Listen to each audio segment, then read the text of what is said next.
प्यारे बच्चों नमस्कार। आज हम एक नया अध्याय शुरू करते हैं, वर्ग और वर्गमूल। वर्ग और वर्गमूल ये आपके लिए नया है थोड़ा सा, क्योंकि आप पहले नहीं पढ़े वर्ग और वर्गमूल। ये 8वीं में पहली बार स्टार्ट हुआ है, पहली बार आया है, तो थोड़ा ध्यान से, बड़ा आसान सा है, थोड़ा सा ध्यान से देखना। वर्ग वर्ग के बारे में तो आप जानते होंगे। वर्ग क्या होता है? वर्ग यानी कि ऐसी चार भुजाओं वाली ऐसी आकृति जिसकी लंबाई और चौड़ाई बराबर हो। जिसकी लंबाई और चौड़ाई क्या हो? बराबर हो। यानी कि ये भुजा और इसकी ये भुजा दोनों कैसी हो? बराबर। और अगर हम इसका क्षेत्रफल निकालें, जैसे 5 है इसकी भुजा 5, तो इसका अगर हम क्षेत्रफल निकालें तो क्षेत्रफल क्या होगा? इसका भुजा गुना भुजा, यही होगा ना। तो भुजा 5 है तो 5 गुना 5 यानी कि 25 वर्ग इकाई। वर्ग इकाई अगर ये सेंटीमीटर में है तो वर्ग सेंटीमीटर वर्ग इकाई, और अगर मीटर में है तो वर्ग मीटर। इसी तरह अगर इसकी भुजा हम 8 लें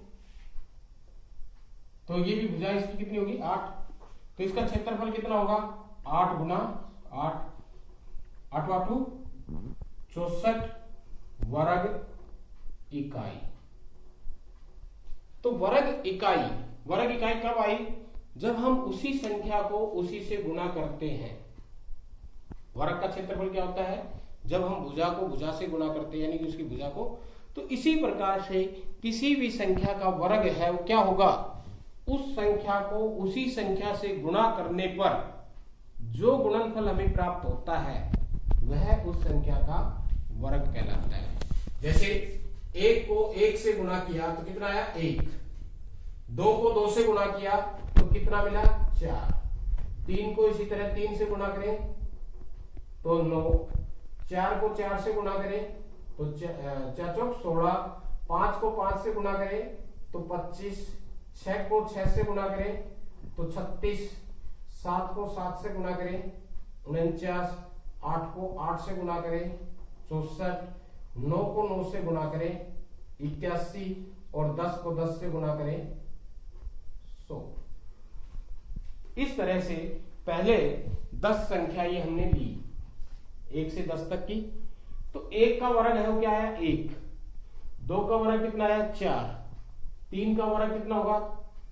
इसको हम इस तरह से भी लिख सकते हैं, 1 की पावर 2, 2 की पावर 2, 3 की पावर 3, 4 की पावर 4, 5 की पावर 5, 6 की पावर 2, 3 की पावर 2, 4 की पावर 2, 5 की पावर 2, 6 की पावर 2। 7 का वर्ग का मतलब 7 की पावर 2, 8 की पावर 2, 9 की पावर 2 और 10 की पावर 2। वर्ग का अर्थ होता है पावर 2। 1 का वर्ग यानी कि 1 गुना 1 1। तो इस तरह से हमने पहले 10 संख्याओं का वर्ग ज्ञात किया। पहले 1 का वर्ग 1, 2 का वर्ग 2, 4, 3 का वर्ग 9, 4 का वर्ग 16, 5 का वर्ग 25, 6 का वर्ग 36, 7 का वर्ग 49, 8 का 64, 9 का 81 और 10 का 100। तो ये है वर्ग। तो इस प्रकार से हम कह सकते हैं किसी भी संख्या का वर्ग क्या होगा? उस संख्या को उसी से गुणा करने पर जो संख्या हमें प्राप्त होती है, जो गुणनफल हमें प्राप्त होता है, वो उस संख्या का वर्ग कहलाता है। जैसे 1 का वर्ग, 1 को 1 से गुणा करने पर क्या मिला? 1। तो 1 का वर्ग 1 ही है। 2 का वर्ग, 2 को 2 से गुणा करने पर क्या मिला हमें? 4। गुणनफल क्या मिला? 4। तो 4 है किसका? 2 का वर्ग है। तो इस तरह से हमने 1 से 10 तक की संख्याओं का वर्ग ज्ञात कर लिया। इसी तरह से हम सभी संख्याओं का वर्ग ज्ञात कर सकते हैं। किसी भी संख्या का वर्ग ज्ञात करना हो, अगर हम कोई हमें से 25 का वर्ग ज्ञात करवाए तो क्या होगा? 25 गुणा में 25। 25 को 25 से गुणा करेंगे तो कितना आएगा? 625। तो 25 का वर्ग है कितना होगा? 625।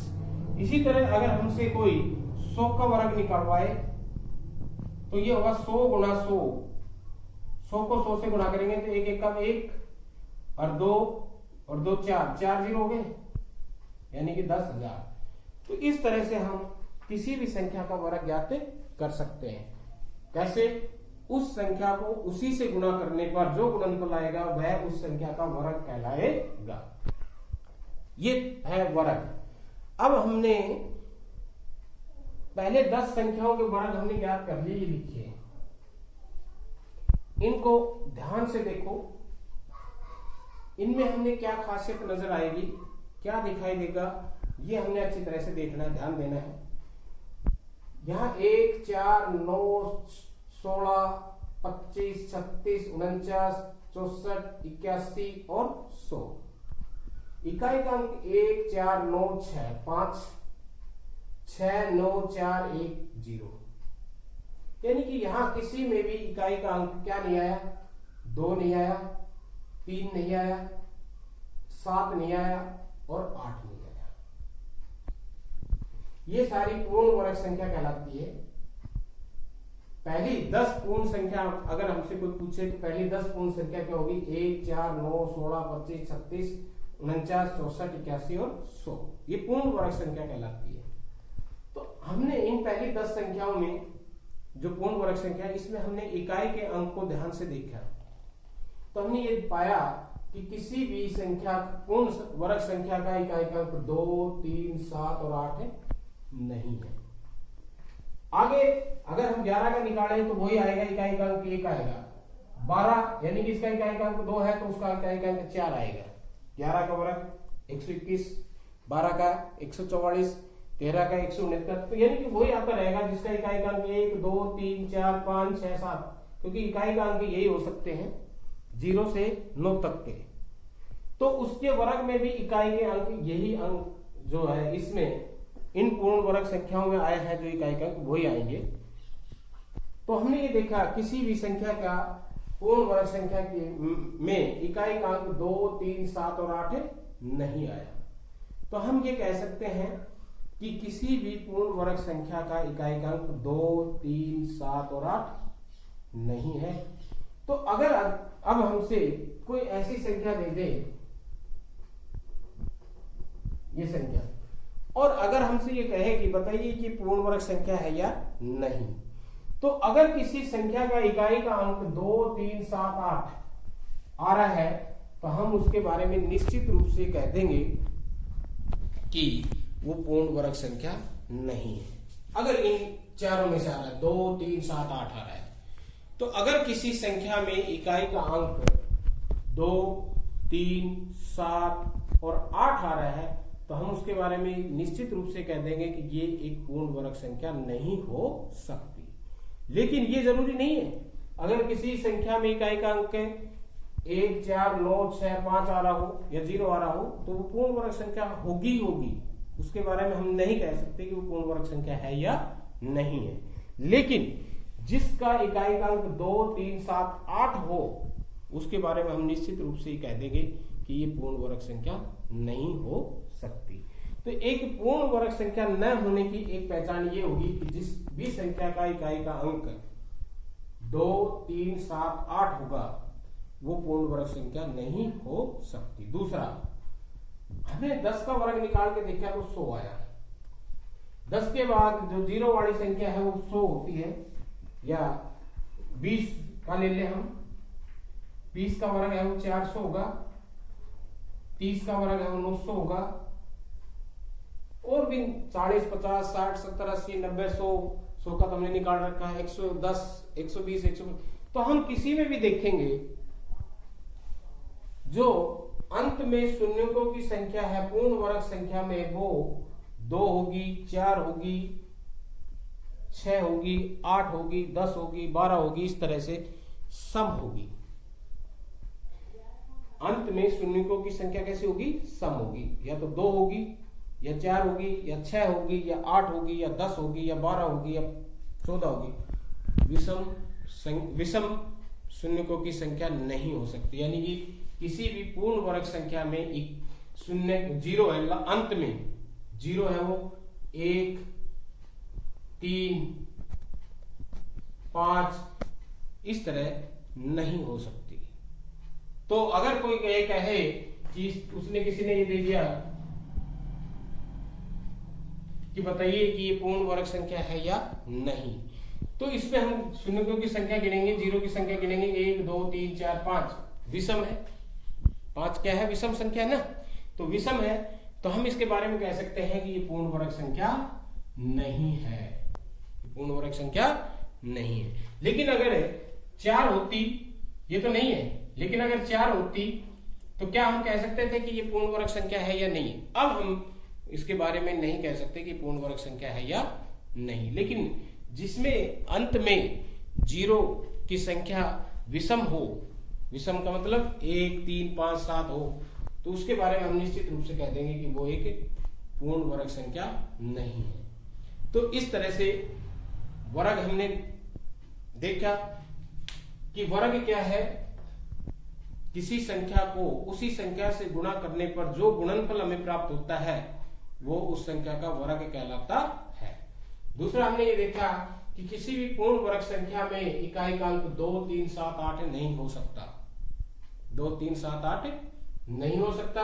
तीसरा हमने ये देखा कि किसी भी पूर्ण वर्ग संख्या में इकाई का लास्ट में अंत में जीरो की संख्या है वो विषम नहीं हो सकती, विषम नहीं हो सकती। अब यहां एक आपको एक्टिविटी देते हैं, पूर्ण वर्ग संख्या 1 से 100 तक की संख्या में हम पूर्ण वर्ग संख्या ज्ञात कैसे कर सकते हैं। देखो एक छोटी सी एक्टिविटी है कि आप 1 से 100 तक की संख्याओं को इस प्रकार से अरेंज करके देखो, रो और कॉलम में। जैसे 1 है, अगर हमारे पास 1 है, कोई भी वस्तु ले ले, हम चाहे पत्थर ले ले, छोटे छोटे पत्थर के टुकड़े ले ले, या बटन ले ले, या कार्ड बना ले छोटे छोटे। अगर हम 1 को अरेंज करेंगे तो हम सिर्फ ऐसे ही अरेंज कर सकते हैं। इसमें रो और कॉलम सेम है, एक ही रो है और एक ही कॉलम, एक ही पंक्ति है और एक पंक्ति में एक ही है, तो ये 1 हो गया। 2 को अगर हम करें इसमें, यानी कि रो और कॉलम दोनों सेम है, पंक्ति भी एक है और पंक्ति में एक ही वो है, तो ये पूर्ण वर्ग संख्या है। 1 है वो क्या है? पूर्ण वर्ग संख्या। अगर 2 को हम अरेंज करें, या तो हम एक पंक्ति में 2 ले, या 2 पंक्ति ले और प्रत्येक पंक्ति में 1 ले। यहां पंक्ति 1 है और एक पंक्ति में 2 है, यानी कि 1 रो है और 2 कॉलम है। यहां 2 रो है और 1 कॉलम है, यानी कि यहां रो और कॉलम दोनों में बराबर नहीं है।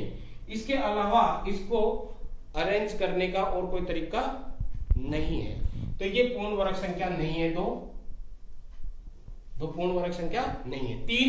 3 को या तो हम ऐसे लिखेंगे, अरेंज कर सकते हैं, या ऐसे, और कोई तरीका नहीं है।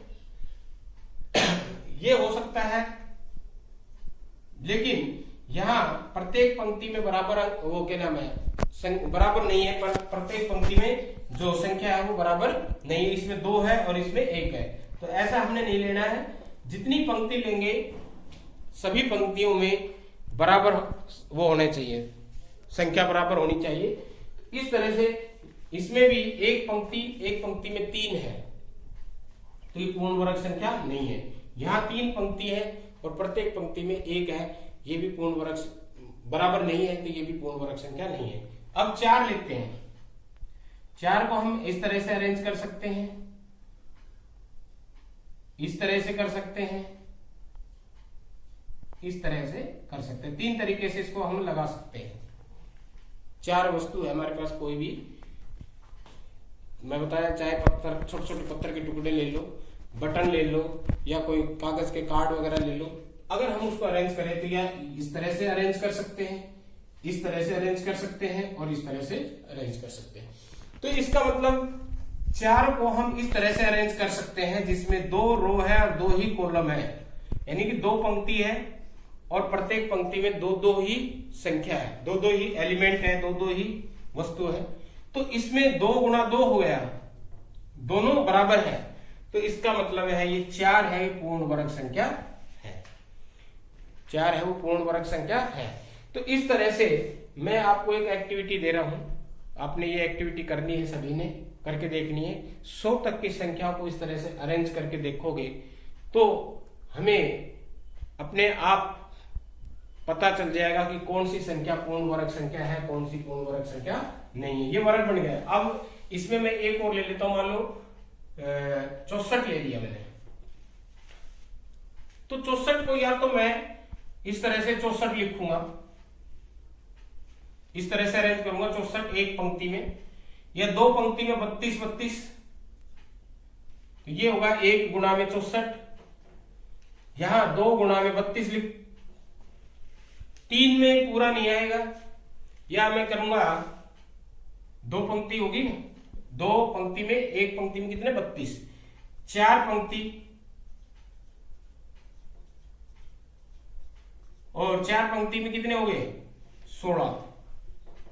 इस तरह से अरेंज कर सकता हूं। और एक मैं करूंगा फिर 8 पंक्ति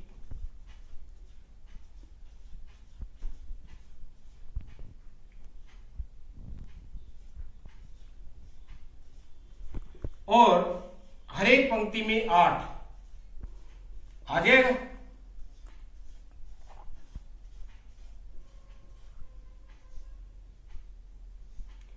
3 6 7 8।